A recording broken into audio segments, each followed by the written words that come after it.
This podcast is part of the Planet Broadcasting Network. Visit planetbroadcasting.com for more podcasts from our great mates.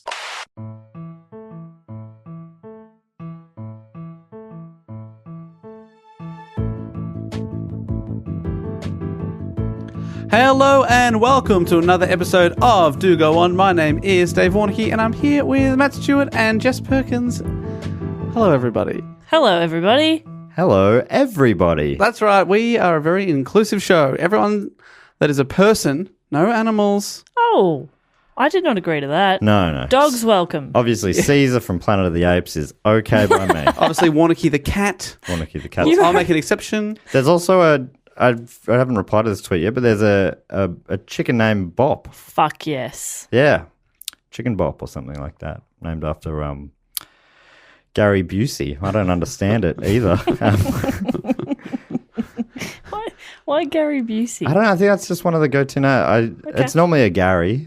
Gary Obviously. Busey's one. Another one is Coleman. Gary Coleman. Yeah, there's Gary. Sure. Fair enough. The list of Garys does go on. Yeah, I like Barry Cable as well is another good one. He was like a 70s footballer. Anyway, well, speaking of cables and cabling, okay. Where you kind of. Where are you going with this? Well, if you have cable internet, you can now look us up online, or if you have any internet at all, we have launched a website. Hey-oh. That's right. It just took nearly 2.5 years for us to get off our old high horses. Yeah. Only dickheads have websites. We said for a long. We're very stubborn on that. Yeah. That's right. This .com boom. This bubble's gonna pop, baby. We don't want to be accessible. No, thank you. So we have dogoonpod.com for all your Do Go On needs. Yes. In Of one which place. there are many. It was a listener who helped us get that domain. Yes, thank you. Lachlan Rocker actually bought the domain for us. What a and then bloody just ledge. bloody donated it to us. So thank you very much for... You're the one who kicked our ass into gear and made us have a website. So thank Yeah. you so much, Lachlan. Thank you. Rocker. And on that website, Dave, I believe, I haven't even seen it yet, but I believe there's a little merch section. That is right, because as well as having all the links to our Patreon and now all the contact details, and you can also just type in dogoonpod.com now, and it takes you... Well, you can go to a page where you can suggest a topic. Super, super easy. There is also a merch tab. So we finally have, through our Redbubble, a couple of designs that our international listeners can get, and Aussie listeners, but anyone who... You don't have to come to a live show anymore. That's what I'm trying to say. Yeah. Never come to a live show again is what we're saying. That's not what we're saying. Do not buy tickets to our live shows. Well, I mean, there are still exclusive designs you can only get at the live shows. I set fire to that suitcase. I did not understand what you guys... I now have a hoping- website. Everything's changed. Hoping to have an announcement for some live shows on next week's episode as well. So For a certain city in Australia who shall remain nameless, but let's just say... Let's just say it starts with Tam and ends in Worth. Tamworth, we're coming for you. the Golden Guitars. We're going there for... We're taking some Dusty's crown, baby. It's a hat. It's not a crown. We're not coming to Tamworth. I'm so sorry, Tamworth. Sorry, We got excited. You're very small. I love Tamworth's great. I've been there a couple of love Tamworth. Focus. We love Yes. Tamworth. But anyway, so we'd love for you to check out our website. Tell us what you think about it. And also, if you want to buy a T-shirt now, you can do that. Please do that. Yeah. And it'll be really cool to, in a few weeks, hopefully see a few of you sending us photos of you Oh, that'd be lounging around in your amazing. shirts. Wouldn't that be cool? So cool. Couple of designs up for now. We'll be adding to them, over the next few months. Yeah, and that's there'll be right. new designs and stuff. So If you have any ideas for designs, like Yeah. any quotes or anything that recurring stuff from the show, if you want us to put on a T-shirt, now we are able to do that. how cool is And it that? supports the show, so it's super cool. All because of this .com boom, which Yes. we are now. in at the ground It level. refuses to burst. Like But this. when it does, No, oh boy, will we look smug. And it really, really was worth hiring those 24 people to build this website. Yes. The outlay was literally millions, but we've been told that websites, that's where the cash comes in. The cash. We love cash. So anyway, this show is called Do Go On. You guys familiar with this? Yes, and it has a Heard about website. this? Yeah, It's got a website. It's got a website, dogoonpod.com. The way this show works is the three of us. That's you, Dave, me, Matt, and Jess. We each take it in turns. Hurts every time. We each take it in turns to do a topic, report on a topic, and this week it is Jess Bob Perkins' turn. Yep. Did I say that right? Sorry, I'm still getting my head around your name, Yeah. my aura. Thanks so much for joining the show anyway. It's great to have you on. 2.5 years, honestly. We're losing him. Anyway, I'm fading. My old mind is fading by the week. And the way we get onto the topic of the show is the report giver asks a question, ask a question, and then David and I will try to answer it. And talking's proving difficult for me tonight, which is a bit of a worry. Right, so over to you, Jess. Yeah, and I wrote a question. Yes. In honour of the website. It's the first thing I wrote. Do you call them gestions? I do. Seriously, I'm so worried about him. Yeah. I know. I'm doing portmanteaus now. I hate myself. I love him. My question is, who sang the most famous rendition of Happy Birthday? Ooh. I think, I know, is of the song. I know the Beatles have a song called Happy Birthday, Paul McCartney. You know, off the White Album. I've got a good guess here. I think I do too. Are you guessing a Marilyn Manson type person? So close. Charles Manson. Correct! Yay! We've already done Charles Manson. I'm doing it again! Oh. I think I just fused Bess, Bob and Jess here and called you Bess. Anyway, I might just sit this one out if you guys don't mind taking it away. Is this version of Happy Birthday for a certain Mr. President? It might just be. Is this episode about Marilyn Monroe or is it about Happy Birthday? the song, That Fateful Day? It is about Marilyn Monroe. The suggestions, it's been suggested a couple of times. One person just saying Marilyn Monroe, two others saying Marilyn Monroe conspiracy theories. Oh my goodness. Right. It is about Marilyn Monroe, and I'm going to tell a bit of her life story and then a bit of a discussion, because, I mean, you can't do a full report on 6 theories. Not really. Not in a lot of detail. There's 6 theories. It's about that. So Wow. is that cool? You lost count somewhere on the way to 6. Yeah. I do that often. I get bored. Like 1, 2, fuck it. Who cares? Nothing matters. Everything ends. It's the second time you said that tonight, Jess. Everything all right? Nah. I'm feeling really hyper, which feels wasted on my own episode. You know? No, bring the magic. Marilyn Monroe, a very iconic person. Yeah, an absolute icon. So, shall I? Please do go on. Fantastic. Please. Well, this is a great name. Gladys Pearl Baker. That's a good name. Married John Newton Baker when she was 15 and he was 26. They had 2 children together, Robert and Bernice. She filed for divorce in 1921 and Baker took the children with him to his native Kentucky. I'm getting to the point, trust me. In 1924, Gladys married her second husband, Martin Edward Mortensen. The marriage only lasted a few months before they separated and divorced a few years later in 1928. However, somewhere in between, on June the 1st, 1926, Gladys gave birth to her daughter, Norma Jean Mortensen. I knew her name was Norma Jean because of that Elton John song. Yeah. Norma Jean. Is that what he says? Yes. Candle in the wind. No, I'm out. God, we're good. You know all those YouTube comments are like, these guys are just fuckheads. Correct. Stop listening. Yeah, fuck you. Please go away. There you go. Sorted that. The father's identity was unknown, despite the name Mortensen being used on the birth certificate, but Baker being used more throughout Norma Jean's life. Gladys hadn't been prepared for a child, mentally or financially. Norma Jean was placed in the care of foster parents, Albert and Ida Bollender. There's a lot of ugly names so far. Ida, are you kidding me? It's beautiful. What was Ida. that, Bernice? Yeah. I mean, I'd say ugly, but also beautiful. Bernice was her sister's name. And Bernice is my sister's name. You can call me Matt. please, Bernice is my sister. What about Norma? That's a Norma's shocker. no good. Yeah. Norma. The person that my parents bought their current house off, I'm pretty sure her name was Norma. Just a little fun fact. Really? For you. And they trusted this woman? Now people are going to find where my parents live. I quite like names that are boring man names that have been feminized. Yeah. Like Norm, Norma, Glenda. Bern, Bernie, Bernice, Matt, Matilda. Matilda's they're related. cute. No, I like Matilda. They've upgraded there, haven't they? Yeah. Tony? Matt's a bit shit. Tony, Tonya, Never Tony. Never got Tony as a name. Never appealed. Tony's a great name. I've Next. never understood Tony I've as never a got name. Tony. I take it all back. Every name we've said is great. Is there a feminine of Gary? Jacinda.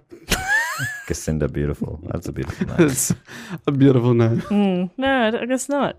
What would you call it? Garinda. Perfect. What about Gary? Oh, if you Just just the roll same, the but R a rolling the bit. R. Oh, no, but it's a double E. Oh. Gary. Oh, no, not when you know. A bit like Marie. Oh, it's Gary. No, but because we wouldn't say it like that. We'd say it like Garee, and that's yuck. Yeah. And that's what these people want. That's not what I want. They want horrible names. I agree. I mean, my name's Dave, so Yeah, we got some pretty great it's no names. good. Yeah, we can judge. Dave. Dave. No. Honestly, when I think about myself, I'm like, I'm not a Dave. How did this happen? What do you think you are? Norma. I'm a landlady. Okay. You're all Dave. Am I Dave? It just doesn't. Please take your jacket off any louder. I just bought a new down jacket and it is really loud and really fucking hot. Wow. I'm just going to take my scarf off now. I was trying to do it so quietly. It's so fucking loud, and I'm leaving it all in.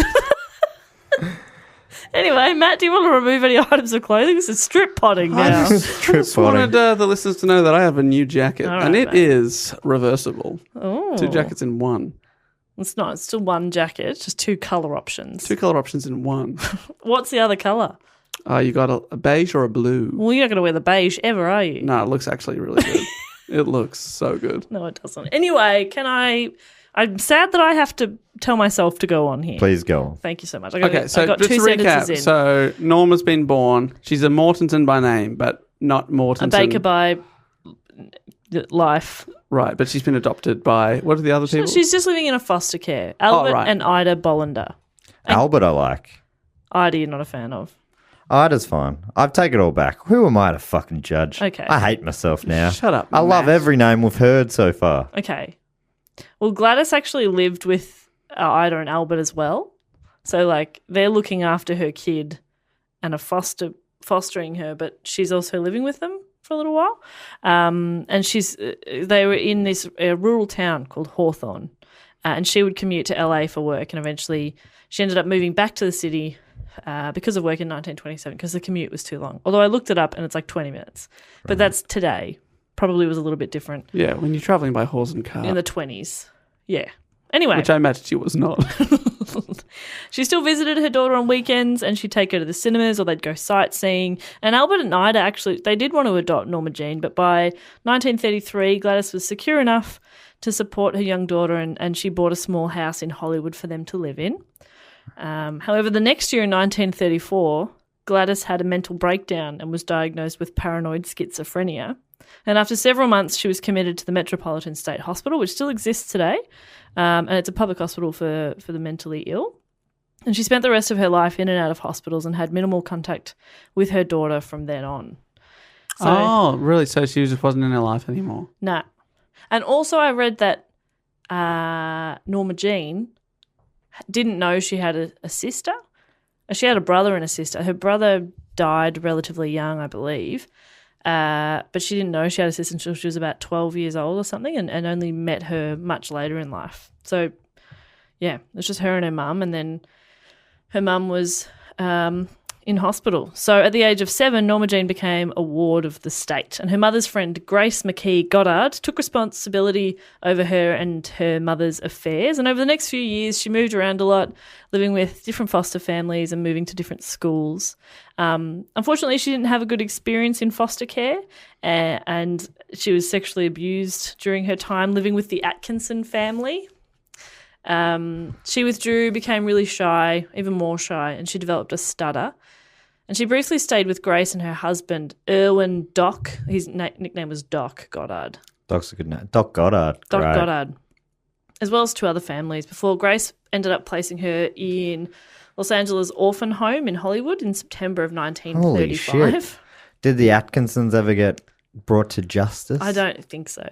And, well, that's where it gets really fucked because, hang on a sec. So, eventually, Grace became a legal guardian after the staff at the orphanage had the staggering realisation that perhaps this child might prefer to live in a family home instead of an orphanage. So Grace, They realised that about her, but no one else. yeah, they're like, I just don't feel like she fits in at this orphanage. Haven't they seen Annie? Oh, no, that was a great life, wasn't it? A hard knock life. We got a heart, yeah, which I think means real fun time. Real fun time. So in early 1937, she went to live with Grace and Doc. And this stay only lasted a few months because she was sexually abused by Doc. Oh, no. Don't make me like a guy's name and find out he's fucked. I wasn't going to let you go too far into the name Doc. Matt was like loving Doc. And You weren't loving Doc. Fuck. you're a bad judge. See, even a good name can be a bad person. Let that be a lesson. I've learned something here today. So I'm trying to move past this fucked stuff. But so again, she was moved around a lot. Eventually, she settled with Grace's elderly aunt, Anna Atchinson Lower. And she was enrolled in Emerson Junior High School and was an overall mediocre student, but excellent in writing. And she got involved in the school newspaper. And she had a good few years. However, as Anna was elderly and started to suffer deteriorating health, Norma moved back with Grace and Doc again Oh, no. a couple of years after leaving their house. That doesn't make any sense. Why? Why did she choose to, or what did they make No, it's not her? her choice. Yeah, I was going to say. That's fucked. How old is she at this point? 38. No, she was, I'm doing math, 12? Oh, my God. 12 when she's back because she just finished junior high. Oh, what a nightmare. Imagine. Oh, fucking hell. Maybe she's a little bit older because she was only back with them for around a year. And in 1942, Doc was relocated to West Virginia for work. But because of the Californian child protection laws, which didn't allow a child to be removed from the state, she couldn't go with them, which is probably like a blessing, but also meant that she'd probably have to go back to the orphanage. Sounds like that's better. Yeah, but to avoid this, just after her 16th birthday, she married the 21-year-old next-door neighbour, James Doherty, and she dropped out of school and became a housewife. Which is probably, I mean... So you're either a child in an orphanage or a married housewife. Yeah. And she said, marriage didn't make me sad, but it didn't make me happy either. My husband and I hardly spoke to each other. This wasn't because we were angry. We just had nothing to say. I was dying of boredom. Oh, my God. Her husband, James, enlisted in the Merchant Marines and shipped out to the Pacific in 1944. And Norma Jean lived with his parents and got a job at Radioplane Munitions Factory to earn her own income. And this is where things really started to happen for old Norma Jean. Okay, good. Yeah. We need a bit of something to cling on to here. Yeah. That's it. Because, you know, she was bored. She was imagine being a housewife in a time where there wasn't anything else, which I think this time was. There was no internet. There was no Netflix. There was no et ceteras. You know what I mean? Yeah. Far out. What do you do What with do you your days? do? Yeah. Well, I mean, a lot of it. She probably didn't even have an 8-screen cinemaplex in the nearing town. The nearing town, which is what I call the nearby town. The nearing town. Yeah. It's an olden days term. Yeah. Oh, right. So late in that year, a photographer named David Conover was sent to the factory she was working at to shoot some morale-boosting photos of the female workers, including taking a few photos of Norma Jean.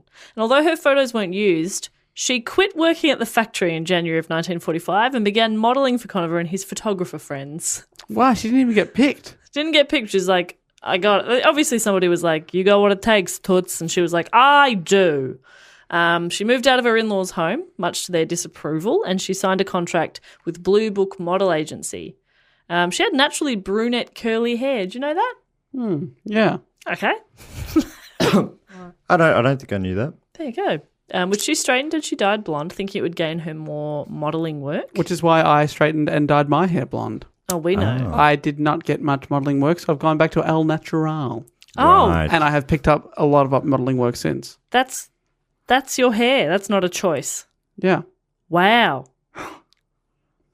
Okay. Do you think, wait, you thought someone was going to choose this? I thought that was like a statement piece, you know? Yeah, it's an art piece. It is. I thought you were being edgy. I thought it was a hat. Dave wakes up in the morning and he's got 6 of the same ones there ready to go. He's like, which one will I wear today? Oh, better put on the Thursday. Dave, don't give away that we're recording this on a Thursday. There was a 1 in 7 chance. True. She was hardworking and she was very ambitious, and by early the next year, she'd appeared on 33 magazine covers for publications. Bloody hell. That seems like a lot. That's heaps, isn't I'd kill it? for one cover. What kind of magazine covers? Just all sorts of different things, because she was more of her figure suited a pin-up style more so than like fashion photography. So I think she was in quite a lot of ads and men's magazines and stuff like that. Men's magazine. Nothing. Yeah, she did do nudes later, but they weren't like Playboy magazines. It was just like Yeah, I men's remember that. We magazines. talked to She was the refused first. to, but yeah, against her. He bought the picture, Yeah, he's a real dog. but it kind of worked in her favor, and I'll talk about that a little bit later. Sizzle. Ooh. The owner of the modelling agency, I wonder if she did like Dog and Gun magazine. and probably. Turtle and Hound magazine. Other Things matched with dogs. Other and pup. Motor magazine. Motor and car and Beagle monthly. Car and Beagle Monthly, yes. that was when magazines were at their height. So you could, any niche, Yeah. they picked 2, put them together, and you could find it. So if you're into motorcycles, but you also collect feathers, Yes. Motorcycle Feather Monthly. Yeah. Wow. That existed for 7 months. For a little while, it was weekly, 1 week, and then it they go, we're going to have to back this up a little. I do not have enough content for another week. Monthly, quarterly, and then once a century. We are due for a new issue in about 4 years' time. It's very exciting. He's been able to feather 1 bike so far, which made the cover and every other page. It looks incredible, it to be does. fair. But yeah, that is happening slower than we were hoping. Come on, Greg. Turns out you can't put feathers in or around the exhaust. They will set alight. Yeah. Which we learnt the hard way. But That is fascinating. That's publishing. You're going to set some shit on fire. That's publishing, baby. Rule number 1. Put that on a t-shirt. Set shit I on reckon. fire. The owner of the modelling The agency. feathers were, they had been lit first. So we probably should have figured it out. We also shouldn't have been lighting them on fire before putting them. After dipping them in, big- especially after we dipped them in gasoline. I mean, Yes. that was... Looking back. Not our Gasoline, best. Dave. Nice international language. Gasoline. Yeah, a bit of liquid petroleum gas. Bit of kerosene. Hey, Jess, do go on. Alrighty. The owner of the modelling agency, who was called Emmeline Snively. Okay, we're back in with a good name here. Emmeline Snively. Snively is fantastic. Emmeline. Good morning, Mrs. Snively. Snively is Sounds good. made up and good.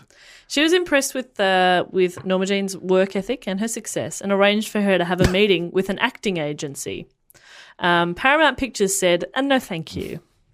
But she met with an executive from 20th Century Fox, and again, they weren't super impressed, but they decided to give her a standard 6-month contract to avoid her signing with their rival. They were like, yeah, well, just to keep her on our books. I But tell you what, Marilyn Monroe was a 20th Century Fox. Matt, Nah. she's also a person. I thought she was a real Paramount picture. Hang on. Doesn't work so well. Oh, boy. I thought she was a real spotlight entertainment. I thought she was a real sit, ubu, sit. Good dog. She was a real good dog.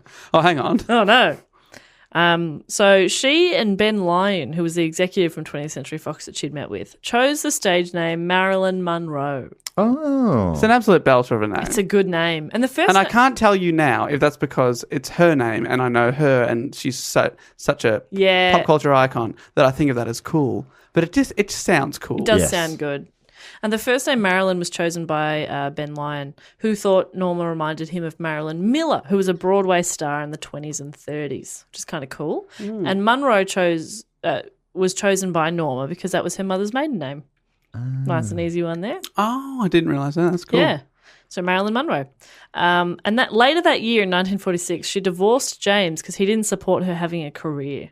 So she was like, peace. Hit the road, James. Yeah. Which I think is great. Divorce is great. They also had nothing in common. Yeah. Wasn't like they had the best marriage ever and he didn't support her. This is the one It thing was that both they a disagreed shit on. marriage and he wasn't supportive. I think that's probably enough crosses. Yeah, I think on so James. too. I think so. I think, P.O. Jimmy boy. I think they could have tried to work it out in counselling. Do you reckon? Absolutely, I do not agree. I do not think that at all. Life's too long to not fight for bad relationships. Agreed. I mean, we've got so much time. That's why I've been miserable for 15 years now. Fight it out. Yeah, your marriage is terrible, but I don't think you should leave it. No, I never will. I'll die unhappy. It was a beautiful ceremony, Thank you. Yeah. I imagine. The first few months of her contract were less about actual acting roles and more focused on acting, singing, and dancing lessons. What sort of dances do you Was she reckon? giving them or taking them? Taking them. Makes sense. And Matt, you were around in the 40s. What sort of... I was a song and dance man through those years. what kind of dance moves might she have been learning? I was doing the Charleston back then. I was doing the Shikishanao. I was doing the Fredison Stare. Oh, I I was thought- doing the... Is it true you invented that one? Yeah. Back then I was known as Greg Frediston. Oh. And I used to walk up and down stairs every day. And, one thing led to another. I'm like, hang on. Oh, yeah. The rest, as they say. The Cincinnati Razzle Dazzle? Oh, the Razzle Dazzle's there. Plenty of great moves came out of Cincinnati in those years. The Cincinnati Shuffle, the Cincinnati Sit and Squeal, the Cincinnati... Sit and Squeal? Yeah, the list does go on. What are you sitting on? Pig. You just ride a pig around the dance floor? Yeah, it was pig riding, to be honest. He zhuzhed it up by calling it a dance, but really it was old-fashioned pig riding. Sit and squeal. It's the only way we could get our pigs into the dance houses, which is what we used to call nightclubs. I'm learning so much about your life. And history. Cincinnati history. Yeah. Yeah. I mean, are these the exact dance moves that Marilyn was being taught? That's word for word what I have listed here. No point in rehashing then. Oh, I shan't.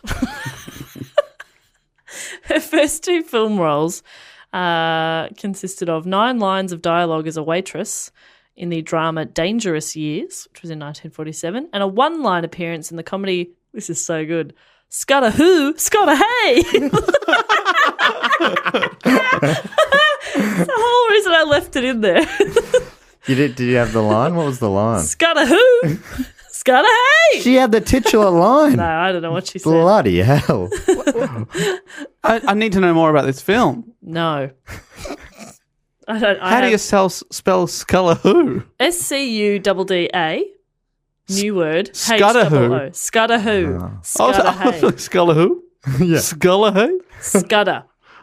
Scudda-hoo. Scudda-hey. That makes even less sense somehow. It makes no sense at all, but I love it. It was one of the moves we were doing back in Cincinnati. Yeah, the Scudda-hoo. The Cincinnati Scudda-hoo. And it the won, Cincinnati Scudda-hey. It was the the call and response dance move. Skibbity-boo, Scudda-hoo. When I say Scullahoo, you say Scullahey. Scullahoo? Scudda-hey. Scullahoo? Scudda-hey. You guys know it? Yeah. It won 8 Academy Awards. You guys would have loved the dance houses back then. dance houses. They sound like so much fun. I've never liked nightclubbing, but I love dance housing. Yeah, me I love too. it. You just don't find that many good dance houses these days. No. So yeah, those were her minor roles in that sort of first few months. The studio had enrolled her in the Actors Laboratory Theatre. Have you heard of it at all, Dave? No, I actually haven't. It's an acting school teaching the techniques of the group theatre. Does group theatre ring a bell? No, it does not. These things you learn about, you remember from In drama school? Well, one particular name here will definitely ring a bell. A theatre collective based in New York City and formed in 1931 by Harold Clurman, Cheryl Crawford, and Lee Strasberg. Oh, yes. The Strasberg method. That was fucking on the roof. He had a lot of theories about conceiving. You know, some people like eat a lemon if you want to have a boy. He's like, fuck on the roof. Get up on that roof. Tile roof, boy. Mm-hmm. Colour bond, slipping out onto the ground and hurting your butt. That's what he always used to say. It wasn't as catchy, but it was accurate. And that's all there is to know about acting. And Lee Strasberg. Is he he's method? No, who's the method guy? That's Stanislavski. Stanislavski. Which- What was Strasberg? He just had a famous school that's still going? And the Actors Studio. Ah, welcome to the Actors Studio. Yeah, the Actors Studio was Strasberg. Strasberg was kind of method as well, wasn't he? Yeah, I mean, a lot of those people sort of... I think I talk about it a little bit later where he was teaching it. He's pretty method, I think. but yeah, like the king, the method guy is Russian, Stanislavski. Stanislavski. Right. Yes, I feel like I verified a question on the chase about this. Oh, And I think maybe he came from that school or something, but it's such a vague memory. Anyway, it doesn't matter. Well, I think the thing with a lot of theatre practitioners is like there's overlapping, you could say, you know? yeah, because Stanislavski is like over 100 years ago. Right. So then other people take things from him but maybe combine it with something else or their own theories or... Similar to the idea of Duck and Goose monthly magazine. They took the idea of a duck, right? And then they said, wow, how can we bring this into the 20th century? What's a more fashionable animal? And then someone said the immortal sentence, got a goose, got a hit.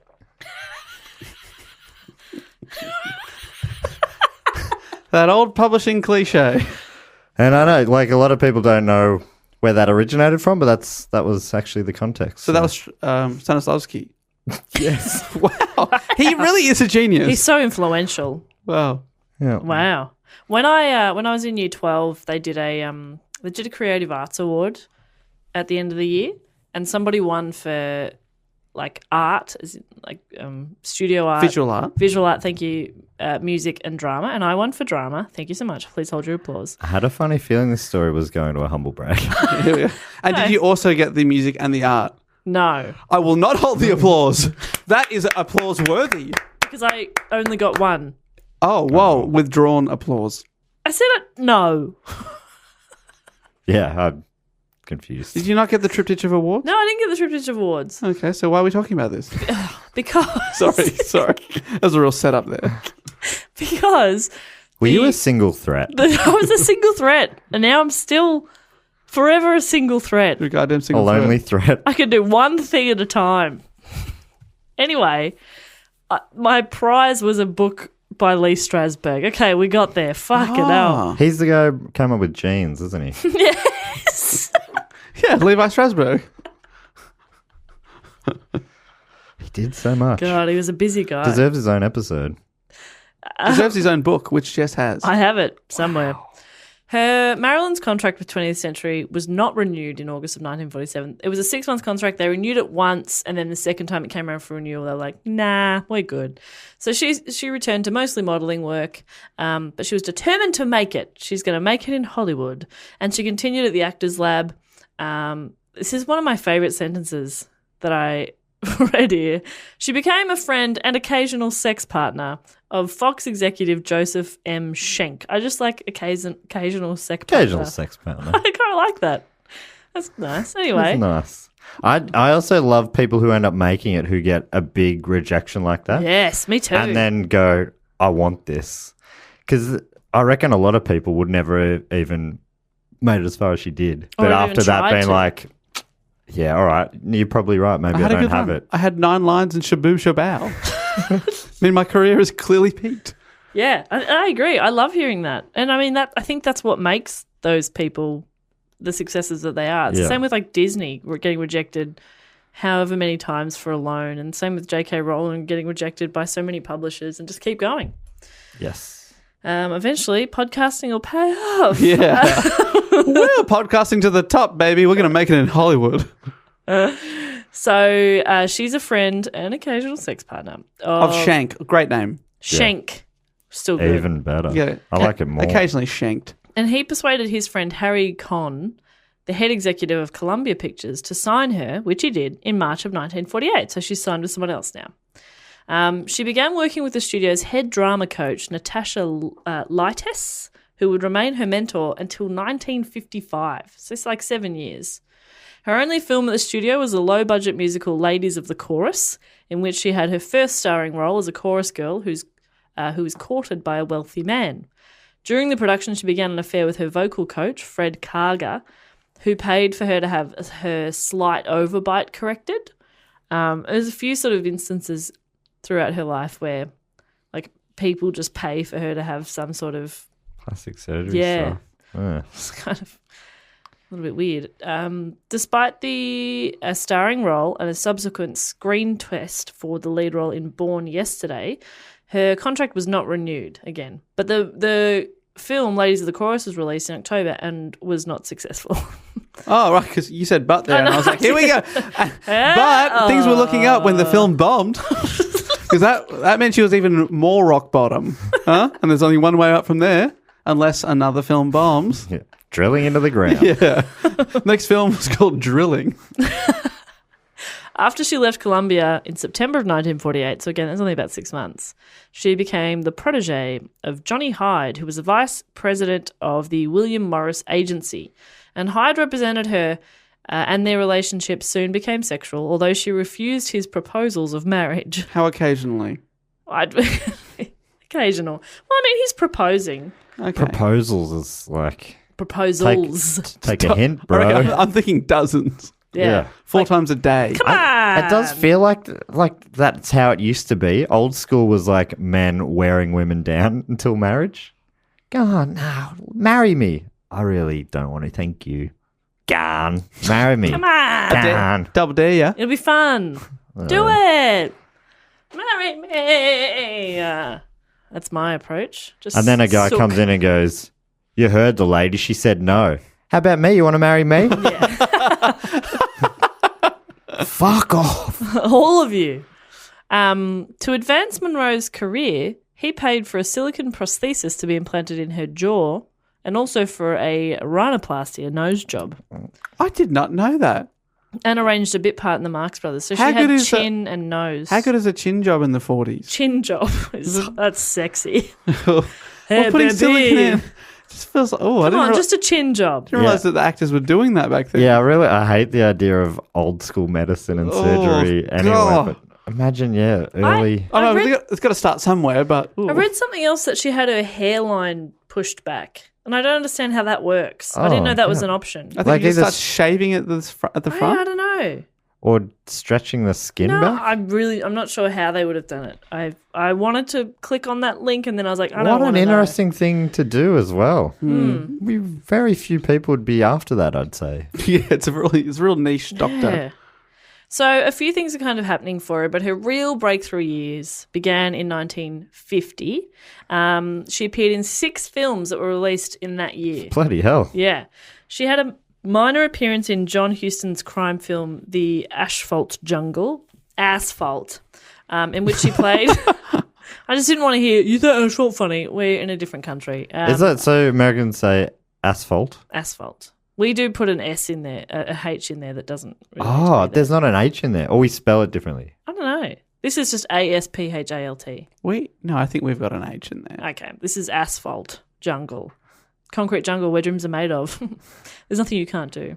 But John Huston, he's a very famous director. There's a lot of very famous directors that come up in her lifetime. But she's starting to make it, right? She Yeah. won several Academy Awards. So in that movie, she plays the young mistress of a criminal. And although she's only on screen for 5 minutes, she gained a lot of attention for her performance. 5 minutes worth of attention? Well, she probably had more than 9 lines, so that's good.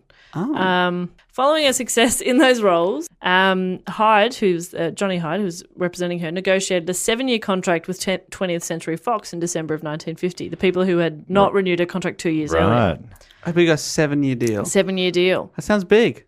And in 1951, she had supporting roles in 4 low-budget films, but started to gain a lot more visibility. So she's not like the leading lady yet, but everything that she is doing, people are like, whoa. That's it. Yeah, because I don't know if I've ever seen one of her movies. For some reason, I always assumed she wasn't a very good actor, but you're sort of saying she was. I think she's good. There's conflicting kind of arguments. Some people are like she can't act for shit. Others are like she's really underappreciated. Right. I think she's quite good. Like she really steals the screen. Like yeah. Some people just have a presence. Yes. Yeah. That's what it sounds like. If you people were talking about you from a 5-minute spot, that's obviously pretty good. Yeah, exactly. And it's not just because she's good looking. It's the presence that she has. And back in these days, this is what they call like the studio system or something, right? So back then, you'd sign to a studio and then you'd make movies exclusively for them. That's right. That's it, yeah. And it's very different now, am I right? Yeah, and she's partly to do with that. Ah. Yeah.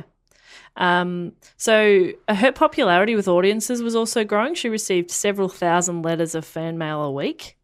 God damn. Imagine Yeah. writing back to that. Which I think she did. I struggle to keep up with our emails in a timely manner. Should be like Ringo in The Simpsons. Still just working his way through. 30 years later. It's cute that he would do it. In her private life, Monroe was now in a relationship with director Elia Kazan, who I mentioned in my report about Natalie Wood. He's regarded as one of the most influential directors in Broadway and Hollywood history. So she became a top-billed actress in the second year of the Fox contract and gossip columnist. I mean, we don't have as many of those anymore either. Right, gossip columnists. Floribel Muir. Come on. That's a great name. That's got Angela Bishop beat by quite a distance. Yeah, fuck off, Angela Bishop. She named her the It Girl of 1952. This is another one of my favourite things. And Hedda Hopper described her as the Cheesecake Queen turned box office smash. Cheesecake. What does that mean? Is just like a term for pin-up. Ah, Cheesecake Queen. Pictures were like pin-ups. Inside cheesecake boxes, they used to have. I don't know. I don't think it has Pin-ups? anything to do with the cheesecake. But you also skipped over that lady's name. That was amazing. Hedda Hopper. Hedda Hopper.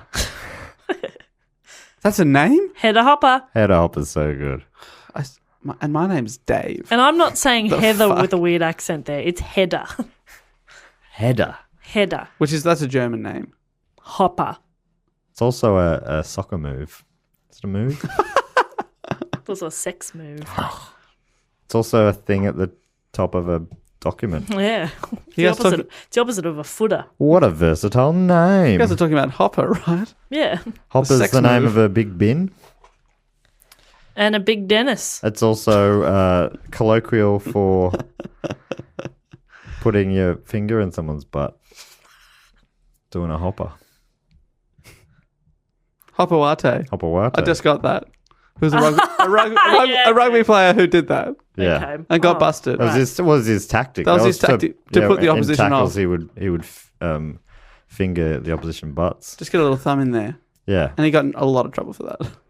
Yeah. but Probably not it enough trouble for that. was very effective, Yeah. some would It was a argue. different time, wasn't it? In February, she was named the Best Young Box Office Personality by the Foreign Press Association of Hollywood and began a highly publicised romance with the retired New York Yankee Joe DiMaggio, who was one of the most famous sports personalities of the time.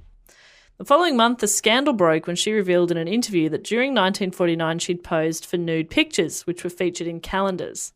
Now, 20th Century Fox had actually learned of the photograph some weeks earlier, and to contain the potential disastrous effect on her career, the studio and Monroe had decided to talk about them openly while stressing that she'd only posed for the photos because she was in a dire financial situation. The strategy succeeded in getting her public sympathy and increased interest in her films, and the following month, she was featured on the cover of Life as the talk of Hollywood. Right. How fucking good is that? Yeah. Some 1950s PR work. Turning, good spin. Good spin. I would have been like, just don't say anything because you've got a new chin now. No one will know. Yeah. Different you. Check New that nose out. and That chin. chin is at least 1.5 inches. And she used different names in modelling as well. She'd be like Jean something or, yeah, she used a few different names. So she could have been like, not me. But I think that's amazing that it worked. And there's another time later as well where she definitely she really spins it. She's a bit of a spin queen. Wow. She didn't want to just be typecast though, and she wanted to show her acting range. So in the summer of 1952, she appeared in 2 commercially successful dramas. The first was Fritz Lang's Clash by Night, for which she was loaned to RKO Studios and played a fish canary worker. So that's the thing where you were talking about before, she's supposed to only make movies for Fox, but they released her. So they would have paid a fee Probably, yeah. to rent her, basically. And critics were really complimentary of her performance. The second film was the thriller Don't Bother to Knock, in which she starred as a mentally disturbed babysitter, which was a good test of her abilities. But it got mixed reviews, but it was still something a bit different. Don't bother to knock. What do you reckon that's about? She's a babysitter, bit disturbed. What's the story? Don't bother to knock because you're going to get fucked up either way. Oh, I was just thinking someone's on the loo. And you do like a, ooh, I'm in here. Yeah, don't bother. Occupied. Don't bother. Don't bother, just go straight in. Okay. That's what I took away from it. And what do you see that being, like a 90-minute feature? Yeah. Yeah, okay. Yeah, it's one scene. It's just a conversation they have about, don't worry, knocking. I'm not embarrassed in front of you. Just pee between my legs. Pee between my legs. Is it a one-shot 90-minute feature? Yeah, well, you don't want to... Very gripping. Now that's Stanislavski. He does not miss. He just... Yeah, it's amazing. It's the theatre of cruelty. It's what it's all about. Okay. The other 3 movies she featured in that year were Back to the Stereotypes. In We're Not Married, her starring role as a beauty pageant contestant was created solely to present Marilyn in 2 bathing suits, according to one of its writers. Again, 90 minutes. In Howard Hawks' Monkey Business, in which she featured opposite Cary Grant, she played a secretary who is dumb, childish, blonde, innocently unaware of the havoc her sexiness causes around her. She accidentally wears 2 bathing suits at the same time. It looks ridiculous. But sexy. It's sexy ridiculous. I feel like I've heard of that one. Is that a biggish one? Monkey Business? I think so, yeah. Well, obviously, her and Cary Grant's a pretty big combo. And in her final film of the year, which was called Oh, Henry's Full House, she had a minor role as a sex worker. So she wanted to do different things and push herself and show that she wasn't just blonde and pretty.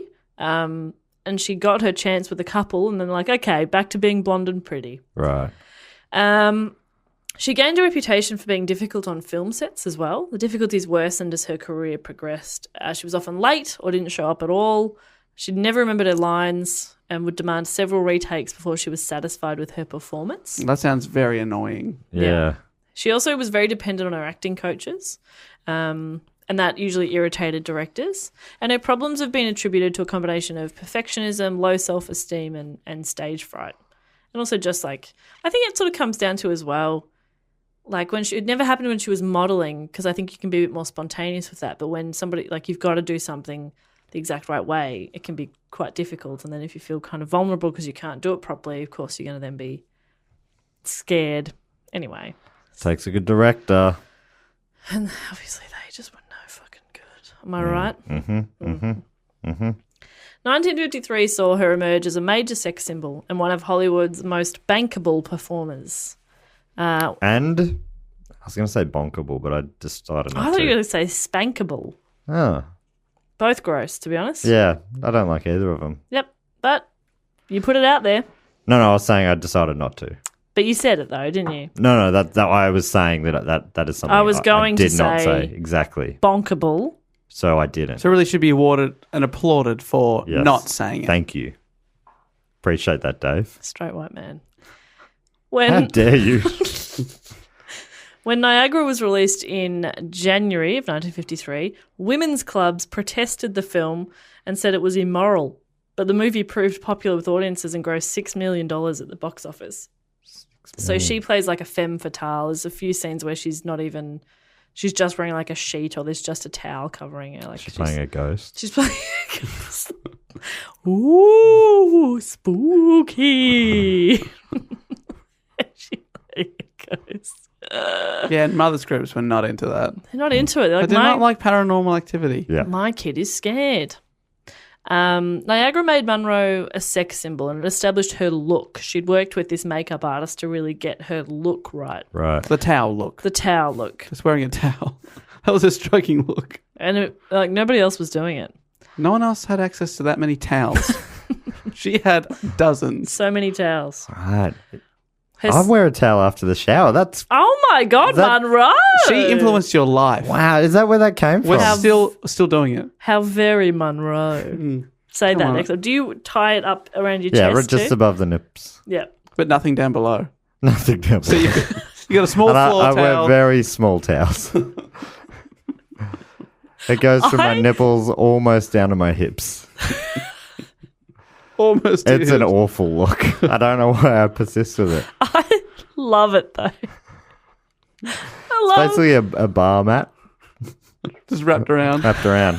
I've often wondered why your legs are so wet. Yeah, I never dry them. Why bother? Always dripping. When they're about to dry, I jump back in the shower. You know? I made showers a day. It's exhausting. I just want dry legs. They're constantly all pruny. Yeah. If only there was something I could do about it. You got trench leg But I'm very stubborn. from being wet all the time. I've got trench legs. Oh fuck. Okay. Her second film. So Niagara made her a sex symbol and established her look. Wet, wet and in a towel. Her second film of the year was the satirical musical comedy "Gentlemen Prefer Blondes," and that established her screen persona as a dumb blonde. And her third movie of the year was called "How to Marry a Millionaire." There's a couple of big ones. Sounds more like a doco for me. The Dream. I watched that film and by the end I was like, that didn't teach me anything. I've learnt nothing. Where does one find a millionaire? That's what the YouTube comments say. I watched this whole fucking thing and didn't learn a thing. It was just people yammering like they were acting something out. And I'm still single. WTF. Want my money back. Dislike. I subbed and then unsubbed within minutes. WTF, where's the fiance? All right, I'll like that comment because that was good. That was very funny. It featured Monroe in the role of a naive model who teams up with their friends to find rich husbands. Probably could have figured that one out. I mean, it just sounds like a hit. Monroe's position as a leading sex symbol was confirmed in December of 1953 when Hugh Hefner featured her on the cover and as centerfold in the first issue of Playboy. Apparently she had posed for that photo about 5 years earlier, been paid $50 for it. He bought it for $500. Amazing. Still, yeah, jeez. Although she'd now become one of 20th Century Fox's biggest stars, her contract had not changed since 1950, meaning she was paid far less than other stars of her stature and could not choose her projects or co-workers.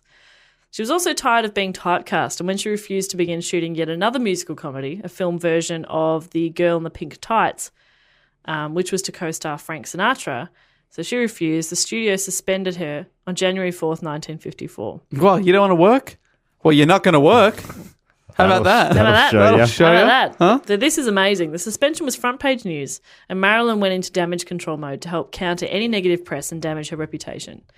10 days after her suspension, she and Joe DiMaggio, whose relationship had received a lot of media attention in the 2 years prior, were married 10 days later. So it's like, okay, all right, you want to put some bad press in there about me? Well, I'm going to have a famous wedding. So that went fucking nuts. Then she went to Korea, where she performed songs from her films as part of a USO show for over 60,000 US Marines over a 4-day period. And after she returned to Hollywood in February, she was awarded Photoplay's Most Popular Female Star Prize. So funnily enough, she reached a settlement with the studio in March. This is literally 3 months later. She reaches a settlement with them, which includes a new contract to be made later in the year and a starring role in the film version of the Broadway play The 7-Year Itch, and she was going to receive a bonus of $100,000. Great. She's pretty damn good at that. She's a genius. That's amazing. So in September of that year, she began filming The 7-Year Itch, in which she starred opposite Tom Ewell as a woman who became the object of her married neighbour's sexual fantasies. The film was shot in Hollywood, but the studio decided to generate advanced publicity by staging the filming of a scene on Lexington Avenue in Manhattan. In the shoot, Monroe was standing on a subway grate with the air blowing up a skirt of her white dress, which became one of the most famous scenes of her career. The shoot lasted several hours, attracted a crowd of nearly 2,000 people, and it placed her on international front pages. And it also marked the end of her marriage to DiMaggio, who was furious about the publicity stunt. Wait, what? He hated hot air. He was like, I hate hot air. And that hot air is coming up from the sewer. Am I right to think that? Yeah, it's just stink air coming up. It's a very clean man. Stink air. Is that what it is? Is that what you call farts? No, I don't call them anything. I don't acknowledge their I existence. don't acknowledge them, and I won't acknowledge them. They don't Acknowledge exist. what? It's a myth. Acknowledge what? It's a myth. What's a myth? Now you get it. Now you're getting it. So she returned to Hollywood and she hired high-profile attorney Jerry Geisler. Hey, it's me, your attorney, Jerry Geisler. That's pretty good. Nailed it. She announced Just a little pat on the back there. And she announced that she was filing for divorce from Joe after only 9 months of marriage. Oh, no. Well, that's all. Yeah, that's the publicity. Did its job. Because he was like, I'm mad about the stunt. So she's like, all right, fine, you're mad. I'm going to divorce you Yeah. on my terms. She's a fucking Mad genius. about the stunt. It sounds like a real piece of work. The 7-Year Itch was released the following June, and it grossed over $4.5 million at the box office, making it one of the biggest commercial successes that year. And after filming Wrapped, she began a new battle for control over her career and left Hollywood for the East Coast, where she and her photographer friend Milton Green founded their own production company, Marilyn Monroe Productions. Announcing its foundation in a press conference in January 1955, Monroe stated that she was tired of the same old sex roles. I want to do better. People have scope, you know? Yeah, I'm getting pretty sick of sex roles as well. Yeah, me too, man. I've got scope. Yeah, I'm sick of you guys sending me your sex tapes. that Nobody hasn't happened. wants to see that. You didn't send your... You said you'd send yours if I sent mine. Did that happen? I've been drinking a lot lately. Yeah. You've been drinking a lot your whole life. Our whole lives, anyway. I've really stopped drinking very much at all. Just by the by. What is that? What's very much to you, though? Because I know I've dropped. You've dropped the ball. It's an unhealthy lifestyle. New me green tea, as I always say. When was your last green tea? Well, I can't remember that, but I hate love green the tea. idea when of it. When was your last beer? To be honest, I cannot remember. Last week. Okay. I mean, If you can't remember, mate, come I'm on. trying to think. I can't remember. I was real drunk last night, and I've. No, I haven't. I don't think I've. Yeah, last week sometime, maybe. So she's no longer under contract to Fox because the studio had not fulfilled its duty, such as paying her the promised bonus for the 7-Year Itch. Huh. And this began this a year-long battle between her and the studio. And she dedicated 1955 to studying her craft. She's like, I'm just going to study my craft. That's great. What? How do they justify not paying her the bonus? I have no idea. Sounds $100,000 gone missing. That seems really weird. She moved to Manhattan and she was taking acting classes and attended workshops on method acting at the Actors Studio, which was run by Lee Strasberg, as we mentioned. The jeans guy. The jeans guy. He was very busy. She grew really close to Strasberg and his wife, Paula, receiving Another one of those names. receiving private lessons at their home due to her shyness, and soon became a family member. They adopted her. They just like a family member, you know? Blood brothers. Yeah. They cut their hands and then shook hands. It was a Like weird all thing to do. families do. Yeah. Yeah. The Strasbergs remained an important influence for the rest of her career. She also started undergoing psychoanalysis at the recommendation of Lee Strasberg, who believed that an actor must confront their emotional traumas and use them in their performances. That sounds dangerous. Yeah. I like to imagine her strapped to a bunch of wires and stuff, but it's probably not it. In her private life, Monroe continued her relationship with DiMaggio despite the ongoing divorce proceedings. Occasionally. She also dated actor Marlon Brando and playwright Arthur Miller. Bloody hell. The affair between Monroe and Miller became increasingly serious after October of 1955, when her divorce from DiMaggio was finalised and Miller separated from his wife. Now, Miller was being investigated by the FBI for allegations of communism, and the FBI opened a file on her as well due to their relationship. The studio feared that Monroe would be blacklisted and urged her to end the affair, but she refused, later calling the studio heads born cowards, which I think is like 50s version of pussies. Born cowards. You were, even as a baby, you were a coward. Yeah, you were fucking born weak. You coward. You talking about me again? Yes. No. Oh, no. That's something, mate. Like, she was hanging out with, well, I mean, she's one of the biggest stars of all time, so it makes sense, but she was hanging out with A-listers everywhere. Heavy hitters, yeah. She wasn't just hanging out with them, Matt. She was hanging in with them. Hanging there. By the end of the year, Monroe and Fox had come to an agreement about a new 7-year contract. What? Why go would to you a bother? different Yeah. studio? They keep coming back. Fuck off. But they didn't Give me pay her the $100,000, bonuses. I'm going. Yeah, no, we'll give you a double bonus next time. Well, it Okay. was clear that Marilyn Monroe Productions wouldn't be able to finance films alone, and the studio was eager to have her working again, so the contract required her to make 4 movies for Fox during 7 years. I think that's fairly reasonable, and the studio would pay her $100,000 for each movie and granted her the right to choose her own projects, directors, and cinematographers. And she would also be free to make 1 film with Marilyn Monroe Productions per each completed film for Fox. So she does a Fox film, she can do her own. That's a good deal. Yeah. Yeah, but you forgot that the last deal they didn't go through with. Yeah, that's True. the issue. But they keep going to her like, no. And they go, no, we want you. I'm sorry. Ugh.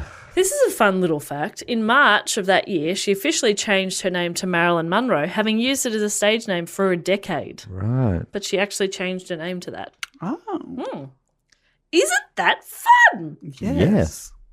Monroe and Miller were married in a civil ceremony at the Westchester County Court in White Plains, New York on June 29, and 2 days later had a Jewish ceremony at his agent's house, also in New York. Romantic. With the marriage, Monroe converted to Judaism, which led Egypt to ban all of her films. Huh. Well, that is that's a fun fact. That is, yeah, that's... I didn't know that. I feel like I've said more than normal. Huh. That right. The media saw the union as mismatched, given her star image as a sex symbol and his position as an intellectual, as demonstrated by Variety's headline, "Egghead weds hourglass." You're lying. No. That is fucked. Egg and hourglass are both kinds of timers. Wow. And their love is going to survive all time. Wow, that's beautiful. Because I feel like we dumb down the news now, but that is an amazing headline. That's so good, isn't it? But also just like... Egghead, where's hourglass? But like also... I'd click on that. I'd be like, what the fuck? That's just all they are. Like, he's just smart and she's just a body. Yeah, like egghead as well. Like, you'd assume that's Albert Einstein or something. Yeah. Playwright weds actress. No. No. That's That not is gonna exactly how the conversation would have gone. Yeah. And the girl would be like, come on, don't make us a joke, please.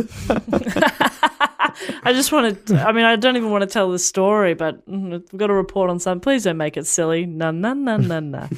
How about Egghead weds hourglass? And everybody else just stands up and goes, Oh, sir, you've done it again. God, he's If good. you could have got a triple rhyme, that would have been the only thing that would have improved it. Egghead weds. Egghead wed. Drop dead. Fred. We're going to have to change a few things in the story. Who cares? It'll sell papers. We're going to change her name to Fred somehow. Okay, so the first film that Monroe chose to make under this new contract was Bus Stop. Sometimes I think if you hear, especially old movie titles, sometimes they just sound stupid. Yeah, nearly everyone you've said. Yeah, that's why I've enjoyed them. Bus Stop. Then again, I'm sure modern ones sound stupid. We just have more context for them, so we don't think about it. Like Speed. Yes.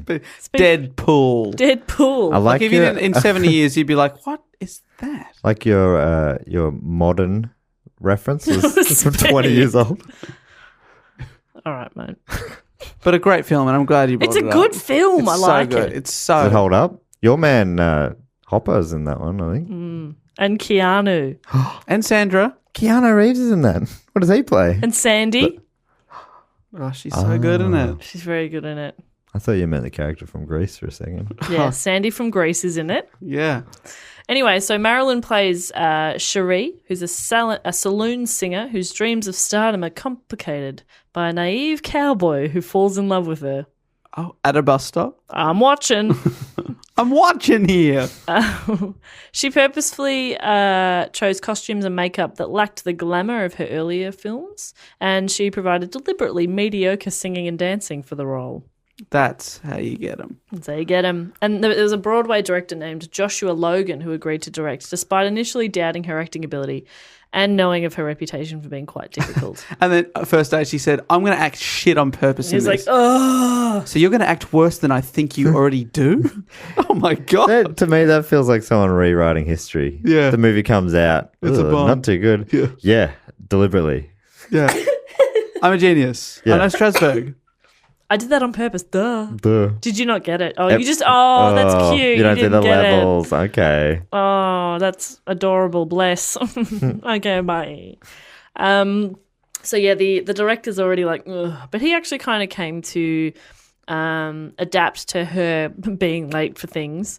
The experience changed his opinion of Monroe, and he later compared her to Charlie Chaplin in her ability to blend comedy and tragedy. Said she was really great. Bus Stop became a box office success, grossing $4.25 million, and she received a Golden Globe for Best Actress nomination. I didn't yeah. Again, the inflection sorry. is... But she lost. Oh, dear.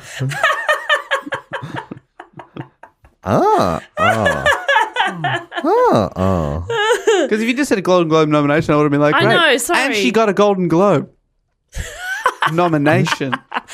It was weird that it had Golden Globe for Best Actress nomination. It's weird that it had that. You mean the thing you wrote? Yeah, the sentence I wrote was written poorly. It's weird that it said that. These are why my reports are the third best. In August of 1956, Monroe began filming Marilyn Monroe's production's first independent production, The Prince and the Showgirl. Oh, I'm in. Laurence Olivier had played the main role in the play the film was based on and reprised his role and also directed and co-produced the film. Okay, well, there you go. That sounds like it would actually be good then. Yeah, There were Larry. conflicts between him and Monroe. Oh. He angered her with the patronising statement, "All you have to do is be sexy," and was annoyed by the constant presence of her acting coach on set. So in retaliation to what she considered was quite condescending behaviour, Monroe started arriving late and became uncooperative, stating later that if you don't respect your artists, they can't work well. Ugh. I like that. I like how she did this new thing. I'll show you. I'm going to do this thing that I've always done and start coming late. Yeah. This thing That'll- I'm famous for doing all the time anyway. That'll show But this you. is payback. And also, I'm the film's executive producer. It's like, are you not in charge of this production? It's your film. Yeah, She's right. like, no, I'm not going to work with you. Yeah. So that film was filmed in England. So once she returned to the US, she took an 18-month hiatus from working, and she concentrated on her married life. Her married life. Married life. Oh, Um, that's not as fun. During the What do you see a marry life Well, I being? thought you just mispronounced the word merry. Oh, Merry Concentrated life. on her merry life. her marry life. For 18 months, everything was great. It actually was really bad. I just skipped over some bad stuff that happened then. Okay, what happened? Just personal stuff Oh, thank God. to me. Yeah. Personal to me. I don't want to talk about it. Okay. This is a tough 18 months for you? She had some health issues. Anyway. Is there a reason why you're dancing around them? No, just Matt will get sad again. Well, don't protect me. There's more people listening to this than just me. Well, while she's on her hiatus, she became pregnant in mid-1957, but it was an ectopic pregnancy and had to be terminated, and she suffered a miscarriage a year later as well. Because I have often wondered, did she ever want to have children? No, she had... What do you know what ectopic means?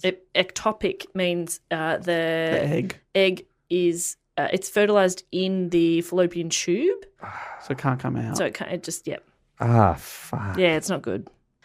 I did not know any of that. I was not expecting to come here today and learn about ovary tubes. And it's just... That's not right, is it? Which upsets me a little bit too because, I mean, we've been doing this podcast for 2.5 years and I've known you for at least a year before that and you've never asked me about my ovaries. Yeah. Just never came up. Whereas I ask every day. He does. He messages me every morning at 9:05 and says, how are your ovaries today? Don't you, Dave? Where are eggs at? And you always say, tubular. Tubular! Where your eggs at? Where my eggs at? It's really nice. It's just nice that he checks in. Every morning. Every morning, 9:05. Where my eggs at? Not where my eggs at. Yeah, I'm not claiming them. Okay. Where your eggs at? Where your eggs at? Where your eggs at? Where your eggs?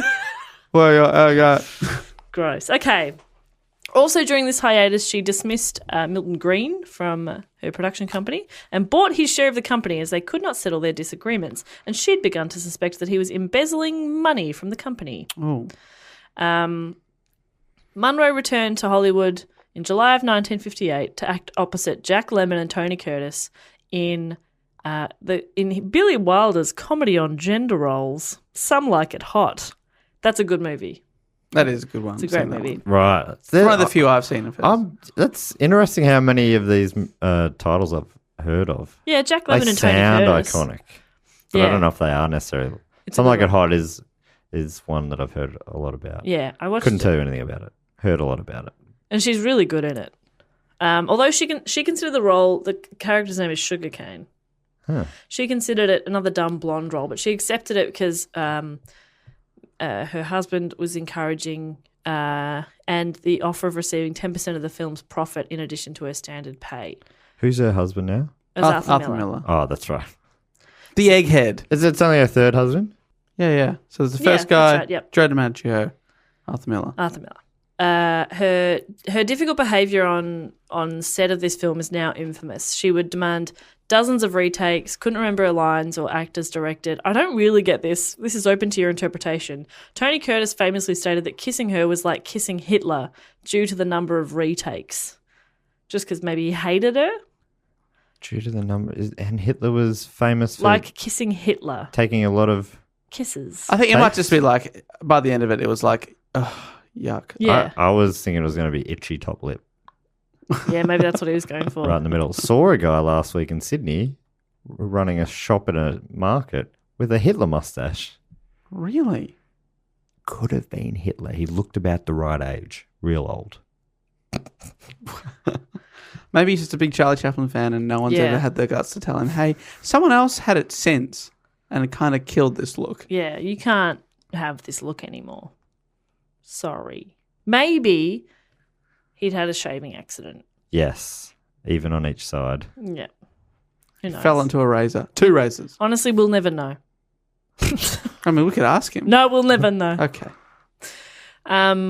Monroe made Billy Wilder angry by asking him to alter many of her scenes, which in turn made her stage fright worse, and it is suggested that she deliberately ruined several scenes so that she could then act them her way anyway. But in the end, Billy Wilder was happy with her performance and stated, anyone can remember lines, but it takes a real artist to come on the set and not know her lines and yet give the performance she did. Yeah, it's anyone can remember their lines. Doesn't sound like she can. No, she can't. She can't at all. It feels like it could have been sarcastic and people have said, what a lovely thing for him to say. It Feels sarcastic. It is a stressful thing about acting. Is remembering Learning lines. But I would say it's one of the key things. Yeah, and if it's like it's your whole job, feels like you'd have nothing but time to learn them.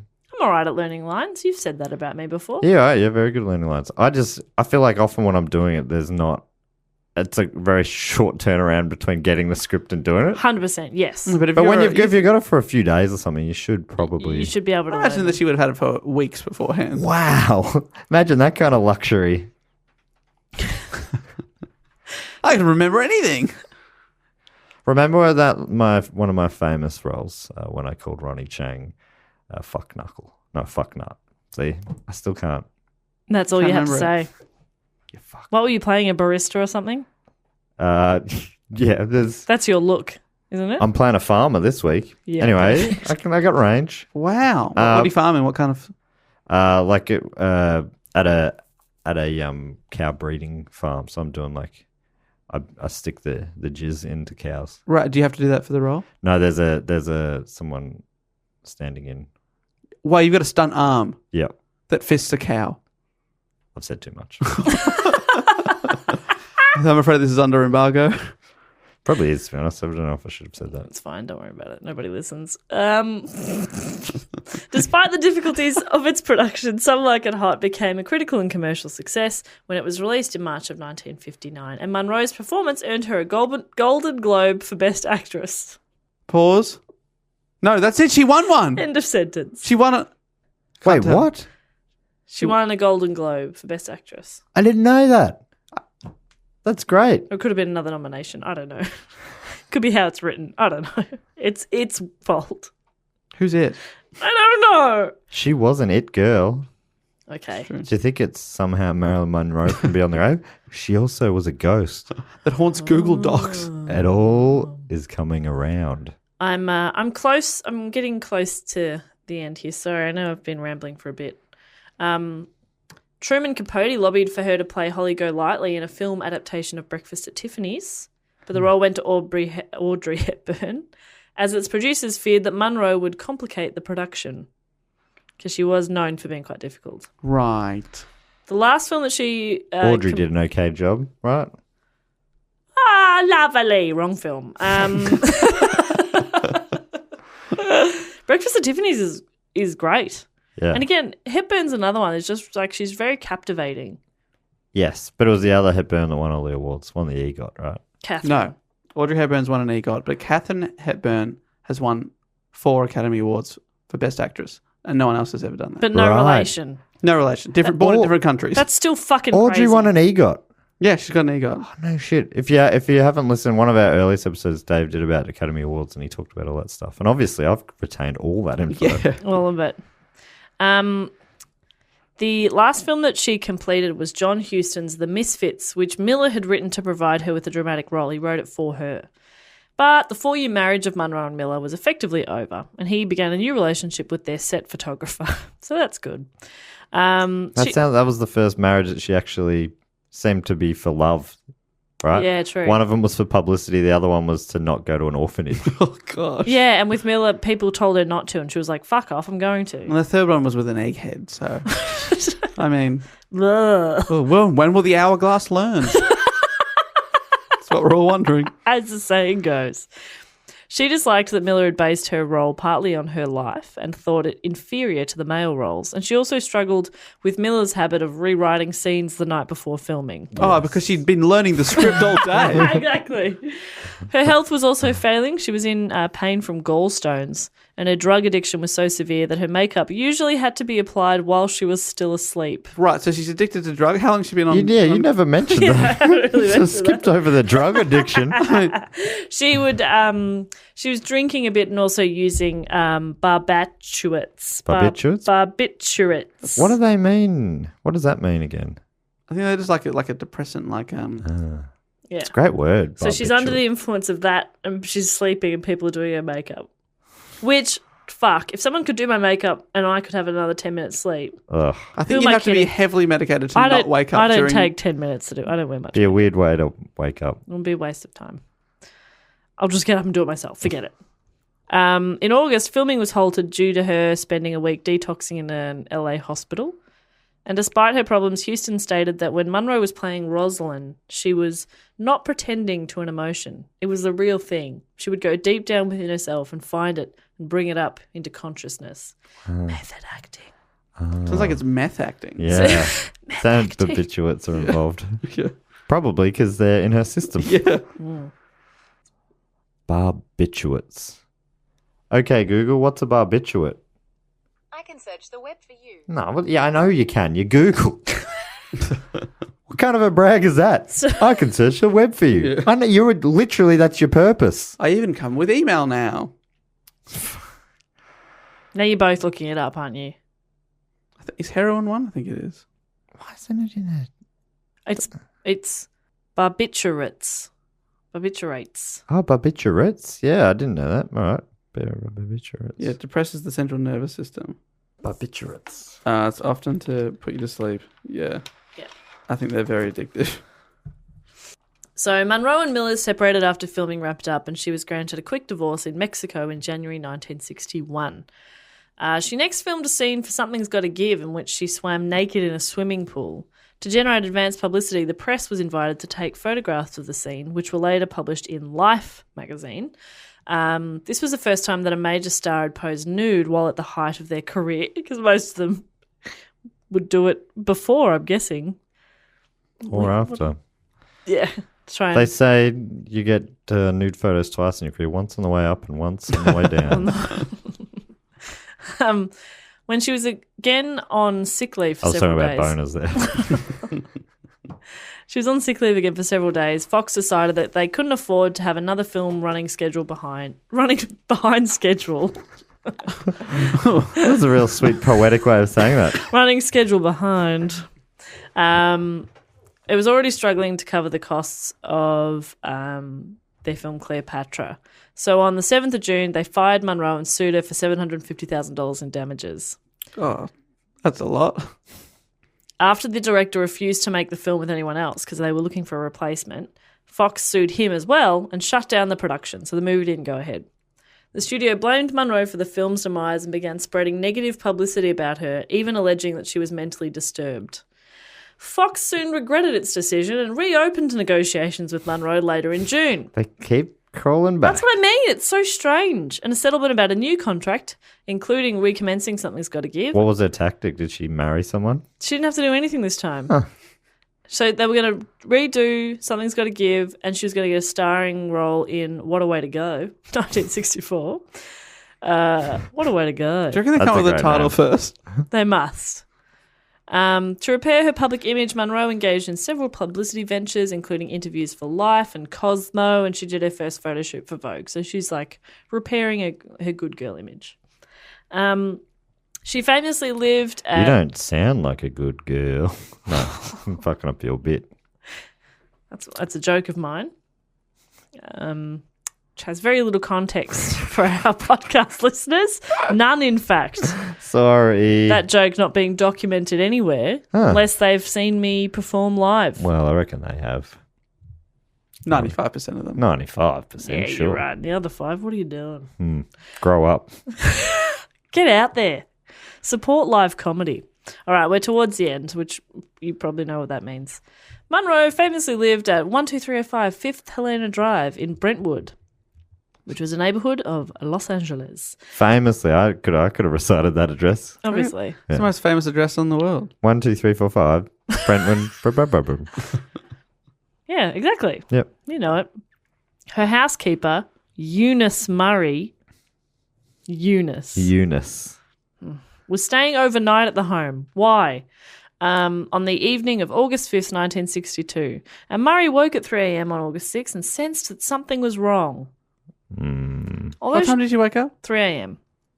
Okay. Although she saw light from under Monroe's bedroom door, she was unable to get a response and found the door locked.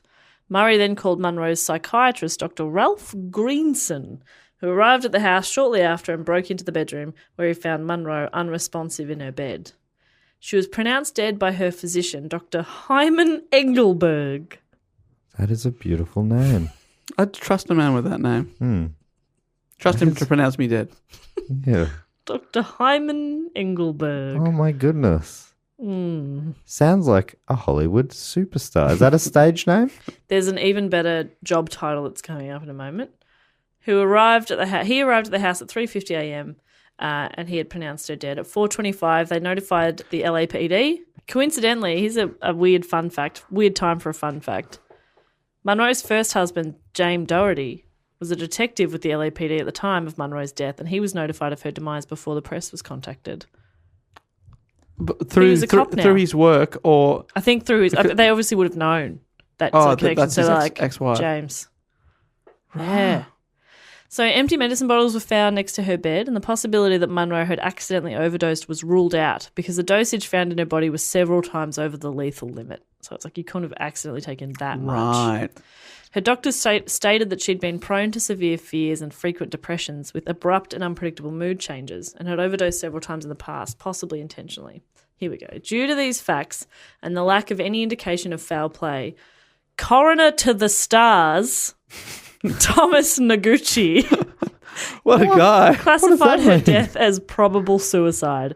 Coroner to the stars. If someone dies, he's on it. I've met everyone famous that once they're dead. Coroner to The stars. Self. I have no idea. How fucked is that? Yeah, coronertothestars.org. Now, That's a real weird one. She was an international star, obviously, and her sudden death, it was front page news and all over the country and, all over the world. It was huge. And there are, as I mentioned at the start, quite a few conspiracy theories. Something like 6. From this one article, yes. Approximately 6 And- conspiracy theories. I want to point out that the source that I'm using for this particular part of my report is cosmopolitan.com. Great. Right, not coronertothestars.org. Not coronertothestars.org. So obviously this is trustworthy. Number 1. Well, it's a count up. Do you want me to start at 6? Of course. No, I want to start at number 1. Just call it number 6. Number 6. The CIA did it. Okay. Why? What do you reckon it because means? They knew about her affair with Robert Kennedy Oh, Robert Kennedy. and saw her death as a blow to the Kennedy family. And this... Wait, what? So she wasn't having an affair with JFK. Oh, It was Bobby Kennedy. Bob, and they wanted... So Both, the FBI both. or CIA wanted to harm the Kennedys? It wasn't to cover it up. They saw it as a blow to the Kennedy family. yeah. No, you're saying that the relationship was a blight. No, Dave. I'm not saying anything. Cosmo is saying... I'll read... Okay. Political tensions were at an extreme. One theory says that Monroe's death was ordered by the CIA to get revenge on the Kennedys for the failed Bay of Pigs invasion of Cuba. But why Monroe?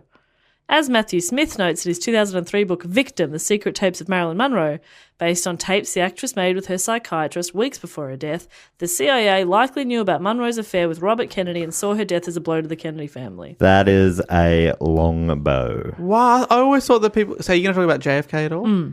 You will talk about him? Okay. Isn't that funny that they people are saying this was obviously the CIA getting at the Kennedys because it's likely they knew that Bobby Kennedy probably had a relationship with her. So obviously, Yeah, that is. surely they'd kill Bob Kennedy. None of these make sense. Oh, good. Number Well, 5. And his brother's the president. Number 5. Robert F. Kennedy did it. One of the first conspiracy theories to emerge after Monroe's death was that Robert F. Kennedy had killed her in fear she would expose their rumoured affair and put his political career and image in danger. Oh. I buy that. Yeah. You think that's more than the CIA getting at... Well, that's why it's Him. number 5. They're getting more likely as Jess counts them down. Number 4. RFK did it, but it was an accident. RFK. I love that. I've never heard him as RFK. RFK. Okay, so it was an accident. He did it. was an accident. How did he kill her by accident with drugs? They claimed that RFK and his brother-in-law Peter Lawford encouraged Monroe's drug and alcohol use after she threatened to make her affair with RFK public. She's like, I'm going to tell everyone. And they're like, have some drugs. Let's just calm down with a lot of hardcore drugs. Yeah, there you go. So it was an What more can't hurt? Yeah. accidental overdose there. Have another Barbie. Throw it down. Yeah. Very Okay. strange. Number 3. Yeah. Her doctor did it, but it was an accident. Oh, okay. In yet another book about Monroe, Donald Spotto suggested in 1993 that Monroe suffered an accidental overdose after lying to her doctors about her medication. So these ones where someone else has done it right. Think about this. Okay. She was in there by herself and the door was locked. Yeah. They jumped out the window. Jumped out the window. Very good. Matt, mole people. They burrowed through the floor? Yeah, and then burrowed back out through the floor. Number 2. Very inefficient. Marilyn knew too much about UFOs and was murdered. Oh, Okay. I'm in. Mm-hmm. Okay, tell me more. How did Marilyn get this information about UFOs? Well, she was having a rumoured affair with President John F. Kennedy around the time of her death. Right, so she's banging both bros. Banging both bros. And there's a 2017 documentary, Unacknowledged, and it suggests Monroe had plans to leak top secret details about Roswell, among other things, in an effort to stop the leak. And her rumoured affair with both Kennedy brothers, the CIA ordered her to have her killed. I wonder if the local policeman from the Roswell case has anything to say about that. I wonder. Well, let me just tell you. Let me just tell you. It's been a long time since I've been on this goddamn show, and it's good to be back. I'll tell you that.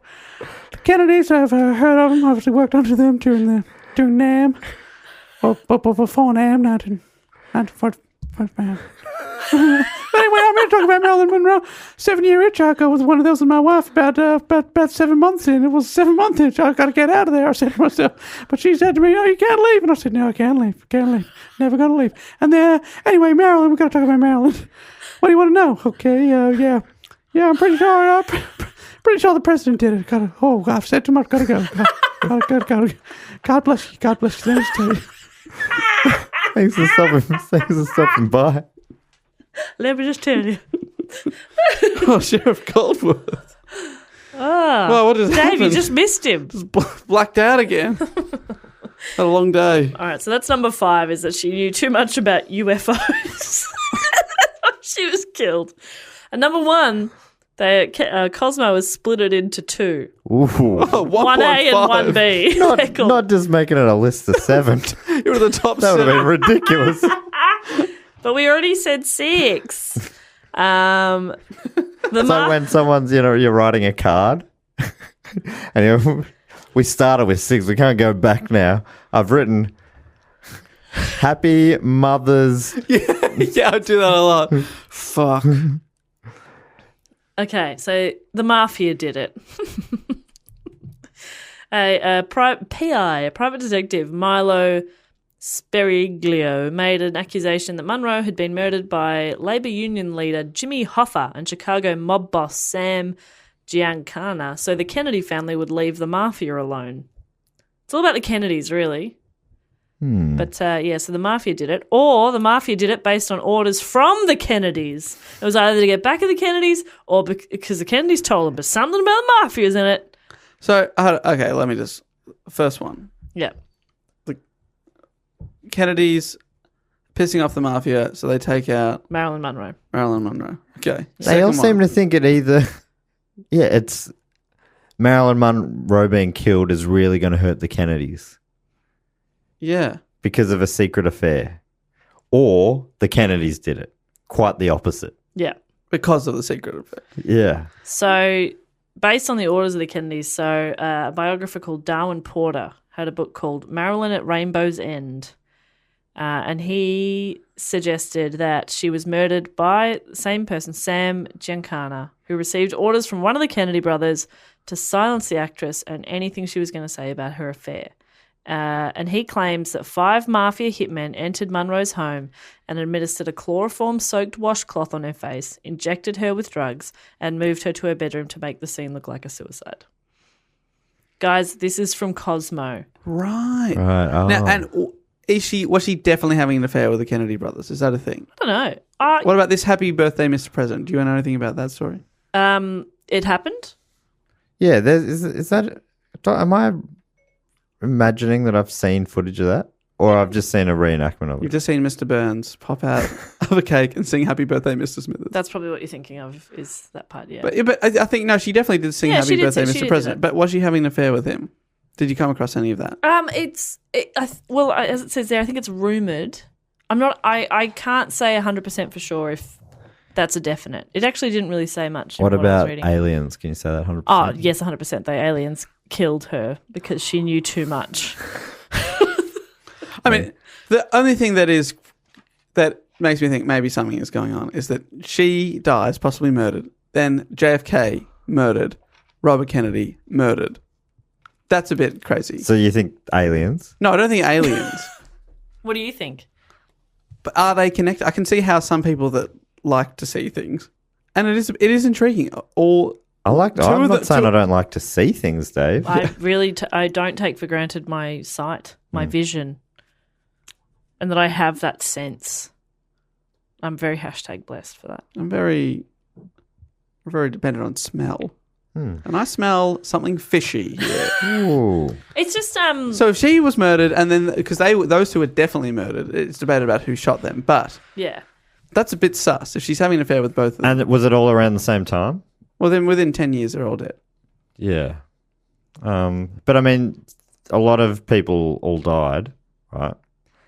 And then, like, these conspiracy theories happened after they were all dead already. So you're going, well, it's a bit weird they all died within 10 years of each other. It must have been connected, maybe. No, I'm not saying that, but it's if she was having an affair with both of them, then maybe they are connected. But I can't say whether they were definitely having an affair. And whether or not that came up as a rumor before or after and stuff. Yes, I know. I wish I'd known at the time. you weren't alive, so No. But I can see how, that's very interesting. That's one of the big conspiracy sort of ballparks. And to slide in Roswell as well, that makes it real that's amazing. Juicy. And you know who wanted to go to the moon? JFK. He was the one who started the and the aliens were like, "Fuck off, it's our turf." Oh my God. So they sent 5 mafia hitmen. Yeah, it makes sense. Alien mafia? Yeah. Jeez Louise. We've Well, cracked that's- this wide open. We have kind of cracked it wide open, but also I feel like we'll never know. I know it is a bit, yeah, but also like it's another kind of sad. She had a pretty sad life. Oh, absolutely tragic. And the other thing is, would she be as iconic as she is now if she hadn't died? Maybe not. She was only 36 when she died too. Amazing. So young. So young. So yeah, that's my report on the life of Marilyn Monroe, and then a brief section on Cosmo. On Cosmo. And I forgot to mention at the start who suggested it. I'm sorry. It was suggested by Christy Bryson, Maisie JG, and Sarah Clough. All suggested that, so thank you very much. Thank you for the suggestions. And I can only presume that this is the second in a trilogy of tragic Hollywood deaths. You know it, baby. Oh, that's your second in a row. Natalie Wood. Natalie Wood, then Monroe. Are you doing a trilogy? Well, maybe I'll aim for one, sure. Why not? I don't know. Is Hollywood a place where there's a lot of tragic deaths? I don't know. I don't know if I'll struggle to find another one, but I'll try. Give it a go. I'll give it a go. Hey, as we do every week, it's time now for our favourite part Of the show, and that is where we thank some people that support us through Patreon. That is right. And if you want to do so, you want to help out, and you get some sweet rewards in exchange, including these kind of shout-outs. You hear about shows before anyone else does. You get extra content, including 2 bonus episodes every single month. So if you want to help out, it really does keep the show going. Now, it's super easy. All you got to do is head to our new website, dogoonpod.com, and there's a little tab there for Patreon. It'll take you straight through there, and anything you can give will be greatly received. greatly. And we've got to thank a couple of people each now that do thank us. Sorry, that do support us. I feel like they we thank should us in a way. we should stop fucking around by me and Dave suggesting things. Jess, you nearly always are better at this. Fuck, I don't have anything this time. Oh, I was thinking stage Changing their names. name? Oh, yeah, great. Okay, yep. But we've done that before. We did that with Natalie Wood. Oh, but did we? it's relevant again. This one, it's got to be an alliterative Yes. name, Yep. Okay. Got it. and it's all right. And it's got to be And completely their mother's different. maiden name.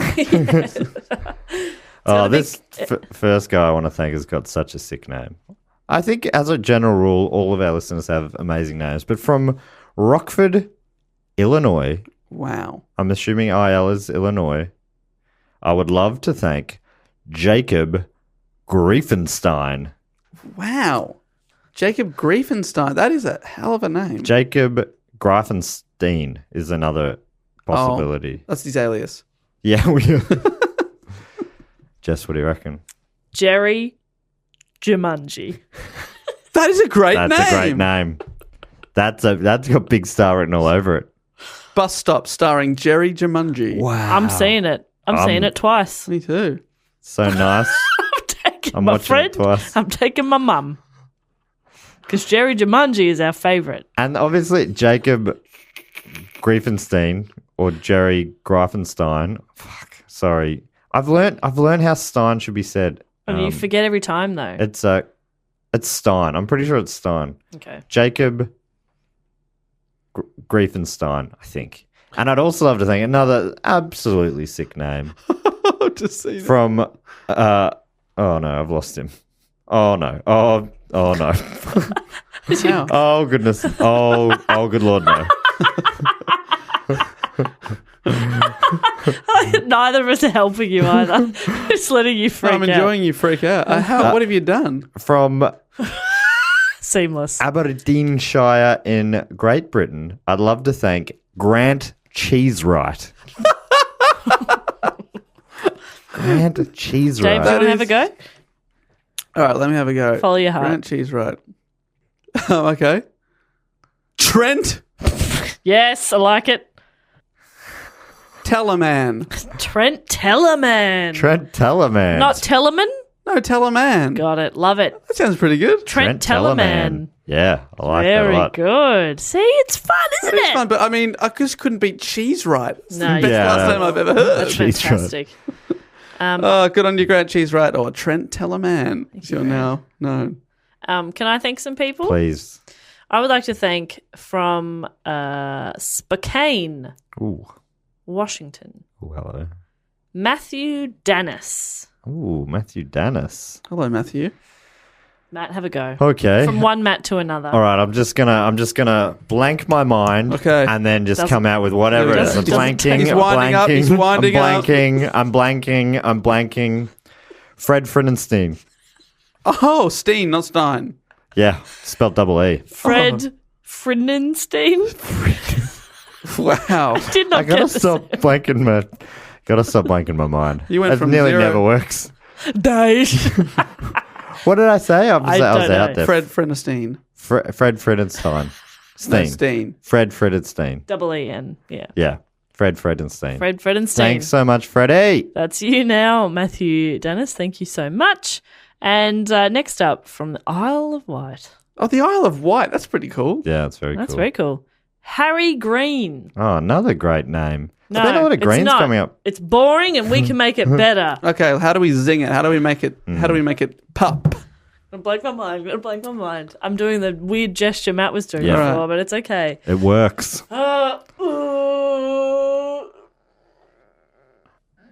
Open yourself up. and- Louis Landells. Oh, That's yeah. good. That is good. She dug deep.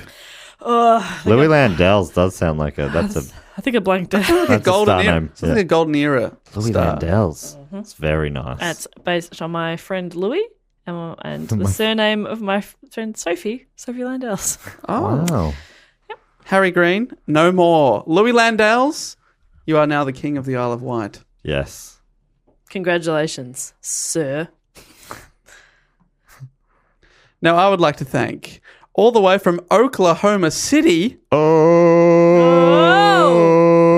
Oklahoma, blah blah doo. Wind comes sweeping down the plains. In Oklahoma. Oh, I was hoping to go again. I'd like to thank Paul Valentine. Oh my god, that's a stage name. No, it Vinnie is- Valentine.